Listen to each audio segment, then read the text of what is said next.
आप देख रहे हैं आहट 33 तबरेज के साथ। तो चलिए बढ़ते हैं आज की कहानी की ओर।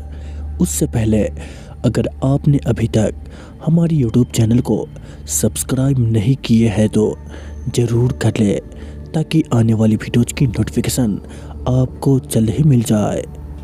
ये कहानी उन 4 दोस्तों की है जिसके साथ कुछ ऐसी घटना घटी कि जिसे उनका पूरा जीवन ही बदल गया। तो चलिए बढ़ते हैं इस कहानी में। मुंबई शहर की रहने वाली प्रिया शर्मा अपने दोस्तों के साथ रवि, साहिल और विजय के साथ शिमला जाने का प्लान बनाया। वो सब शिमला जाने के लिए बस में बैठ गए। कुछ ही देर में प्रिया सो गए। अचानक प्रिया की नींद खुल गई तो उसने देखा कि बस में कोई नहीं था। बस का ड्राइवर भी नहीं था। बस अपने आप ही चल रही थी। उनके सारे दोस्त भी बस में नहीं थे। ये सब देखकर डर के मारे प्रिया जोर जोर से चिल्लाने लगी। अचानक उसे लगा कि कोई उसके पीछे खड़ा है। जब उसने पीछे मुड़कर देखा तो वहाँ एक स्त्री बैठी हुई थी। उस स्त्री का चेहरा जला हुआ था। ऐसा लग रहा था कि किसी ने उसके चेहरे पर एसिड फेंका हो। ऐसा भयंकर चेहरा देखकर प्रिया ने चिल्लाना शुरू कर दिया, बचाओ बचाओ बचाओ।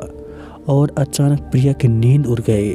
वो एकदम डरी हुई और पसीने में भीग गई थी। पास में बैठे हुए विजय ने पानी को बोतल दी और बोला, शायद तुमने कोई सपना देखा होगा। थोड़ी ही देर में सब शिमला पहुंच गए और एक होटल पर रात बिताने के लिए गए।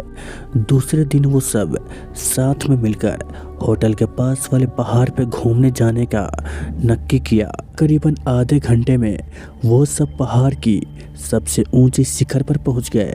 वहीं से नीचे देखने पर काफ़ी सुंदरता दिख रही थी। अचानक साहिल चौंक गया और बोला, नीचे देखो, कोई खड़ा है, लगता है कोई स्त्री है। विजय और रवि भी देखने लगे, लेकिन उन्हें कोई दिख नहीं रहा था और बोले, तू पागल हो गया है क्या? इस घने जंगल में कोई स्त्री कैसे आ सकती है? तुम्हें शायद कोई भ्रम हुआ होगा। उसके बाद वो सब खुली जगह पर चले गए। रात होने वाली थी, इसीलिए वो सब ने पहाड़ पर ही रुकने का निर्णय किया। इसीलिए उन सब ने वहाँ पर ही तंबू लगाया और खाने पीने के लिए सामान बाहर निकाला। प्रिया के बैग तंबू के बाहर थे, इसीलिए वो लेने के लिए बाहर गई तो वहाँ पर उसे किसी की आवाज़ सुनाई दी। प्रिया उस आवाज़ की ओर अपनी नज़र घुमाती और उन्हें सामने से कोई 3 आदमी आते हुए दिख रहे थे। उनके हाथ में धारदार हथियार देखकर प्रिया डर जाती है और दौड़ के तंबू के अंदर आ जाती है। प्रिया चिल्लाकर बोली, आप सब पागल हो गए हो क्या? कोई भी मेरी बातों पर क्यों भरोसा नहीं कर रहे हो? चलिए मेरे साथ बाहर, मैं आपको बताती हूँ। वो सभी बाहर आकर शिखर की टॉर्च से नीचे देखने लगते हैं। उतने में ही उन सभी को लगता है कि कोई 3 लोग उनकी ओर बढ़ रहे हैं। ये सब देखकर वो सभी डर जाते हैं और तुरंत ही अपना अपना सामान समेटने लगते हैं और बड़े से पत्थर के पीछे जाके छुप जाते हैं। थोड़ी ही देर में वो सब ऊपर आ जाते हैं। प्रिया देखा कि उनके हाथ पैर और सिर आम आदमी जैसे बिल्कुल नहीं थे। वो सब एक जगह पे बैठ जाते हैं और कुछ तांत्रिक विधा शुरू करते हैं। उनमें से एक आदमी अपनी हाथों की उंगली को काट देता है, लेकिन अंधेरे की वजह से उन्हें कुछ भी ठीक से दिखाई नहीं देता। अचानक उन चारों ने देखा कि एक औरत उन आदमियों के बीच में आके लेट जाती है। कोई नहीं जानता कि आखिर वो औरत वहाँ पे पहुँची कैसे।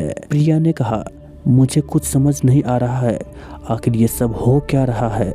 मुझे बहुत ही डर लग रहा है। एक के बाद एक वो तीनों उस औरत को सूंघने लगे। वहीं पे अचानक उस औरत ने अपनी उंगली उठाई और हमारी तरफ इशारा करने लगी। हम सब डर गए। वो तीनों उस औरत को छोड़कर हमारी ओर बढ़ने लगे। हम सब पहाड़ी से नीचे होटल की ओर दौड़ने लगे। हमारी आवाज़ सुनकर वो तीनों हमारी ओर दौड़ने लगे। प्रिया और साहिल सबसे आगे थे और विजय और रवि उनके पीछे दौड़ रहे थे। प्रिया और साहिल होटल तक पहुंच गए, लेकिन रवि और विजय का कोई पता नहीं चल रहा था। हमने होटल वालों से उनके बारे में सभी बात बताई तो उन लोगों ने कहा कि उस पहाड़ पे कोई नहीं जाता है, वो पहाड़ एक श्रापित है। जो भी वहाँ जाता है वो कभी वापस नहीं आता।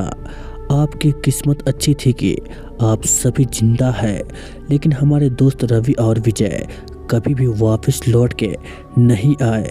हमने उन्हें ढूंढने का बहुत ही कोशिश की, पुलिस कंप्लेन भी करवाई, लेकिन कोई फ़र्क नहीं पड़ा।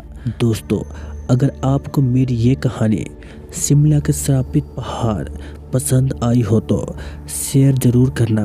अगर आप इस चैनल पर नए हैं तो इस चैनल को अभी सब्सक्राइब कर लें। तब तक के लिए बाय एंड टेक केयर।